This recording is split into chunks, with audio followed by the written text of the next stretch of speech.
Good afternoon. I'm Dana Tyler in our newsroom, listening in on an update on a derailment of an F train in Queens. 6 of the 8 rail cars have derailed. The event upon arrival, we immediately put our people down there, firefighters, EMTs. We had police officers all working closely together to calm anybody down there and to evacuate the subject train. Subject train had approximately 1,000 people on it. Of those 1,000 people, we have 19 injuries. Of those 19 injuries, 15 are minor injuries and 4 are potentially serious, meaning that they had some sort of chest pains or some sort of other medical emergency. They have been treated and removed to local area hospitals. We also had a train that on the express track that was removed to the Queens Plaza station. We just completed our operations there between the police, fire, and transit authority. We had approximately 100 people removed from that train with no injuries. So at this time, I'd like to turn it over to the Chief of Patrol, for anything. As Jim said, Your name.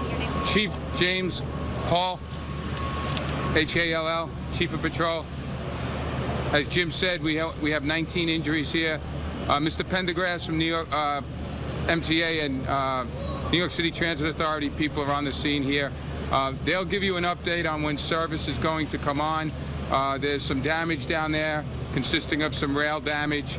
The first car of the train made it through without derailing.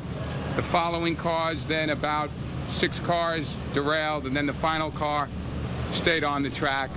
Evacuation very smoothly. Exceptional collaboration on the part of the police department with the MTA and the FDNY, and I'll let now the MTA give you an update on service issues. Summary of what happened has been provided by the 2 people before me. I'm Tom Prendergast, Chairman and CEO of the Metropolitan Transportation Authority. Focus initially was on taking care of all the injured and aided, getting them off the trains, and the fire department, police department did an excellent job of that. Then to get power restored to get the other train back into the station, that was done. And so now we're going to focus on investigating the incident. The accident is under investigation. It needs to be looked at very carefully to find out what the causes were. And then our expectation is to have local service on the two local tracks, northbound and southbound, back for the rush hour, and don't worry about re-railing the train until after the rush hour. Tom, before you go, could you explain to us just some more details of the derailment? The first car is on the rail, and the last car. It's an 8-car train of R46s. The 6 middle cars are derailed, and so there's track damage and damage to the car equipment. So, like I said, after the rush hour, what we're going to do is focus on getting those cars re-railed, inspecting the track, rebuilding the track, and making sure, even before we restore service, that there's no structural damage. But there doesn't appear to be any structural damage at this time. What impact do you anticipate for the rush hour? Well, this is a 4-track right-of-way with express and local service.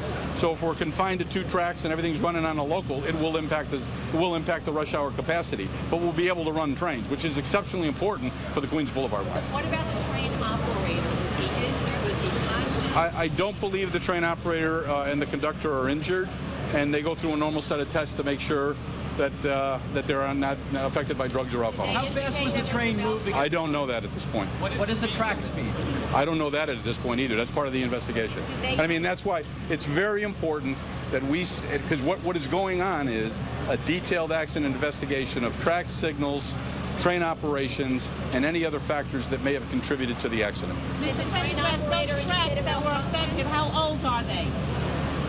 Well, the original Queens Boulevard line was built in the 30s or 40s, but we replaced track, and we've replaced almost all the tracks since 1982, so it's probably no more than 20 or 30 years old, if that old. But we will do a detailed review. It's not just investigating the equipment at the site and the track, detailed review of the track inspection and maintenance records. Passengers on the train just before this reported hearing and feeling a jolt. Have you guys received any reports? Haven't heard anything about that yet. That'd be part of the investigation. Where the derailment occurred, was that a switching? There's no switch in that. There's no switch in that location. Yes. When was the last derailment of the subway? Last derailment of the subway, I think, was the latter part of May of last year, almost a year ago. I think it was I think it was May 29th at 125th Street, the number 1 line. Was there any delays in the evacuation? I'm sorry? Were there any delays in the evacuation? No, oh no. I mean, one of the focuses the fire and the police department have is making sure that it's a safe and orderly evacuation, and they don't expose customers to any more hazards getting them out of the system, and they did an excellent job in doing that. What is the scene down there? The scene down there. These 6 cars are down there off the track. They're off the track and they're upright, and the trucks are off the rail, and there's track damage. So it's relatively straightforward. How long would it take for that to be repaired and get that back? It'll take us a while because there's 6 cars derailed, but you know the advantage here, it's Friday. There'll be a Friday afternoon rush, and we've got the weekend to get service back. We want to get service back as soon as possible. More, Andrew? Putting in perspective for riders, should they look at this as a fluke, or is this something because of the aging infrastructure that would be of increasing risk? It's under investigation, and you know we run 8,000 trains a day, and the system is very safe. Thank you all. Just any other questions regards to the removal of the passengers? All right, Chief 7-0. How these people were, like, where did they come out of the evacuation? All right, we put 5. We had a very quick response to this.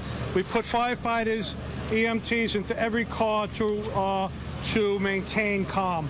It was very orderly, very systematic. You have to remember the ventilation power was off. Any ventilation down there was turned off. So it was hot for people down there.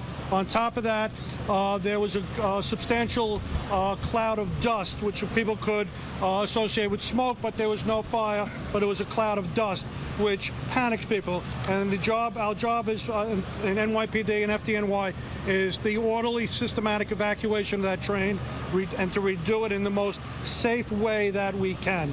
And we work together as a team, and that was done. They were taken off the car, across the tracks, and back up onto the platform, and like I said, in an orderly way. How long was that train? Approximately how long was the evacuation?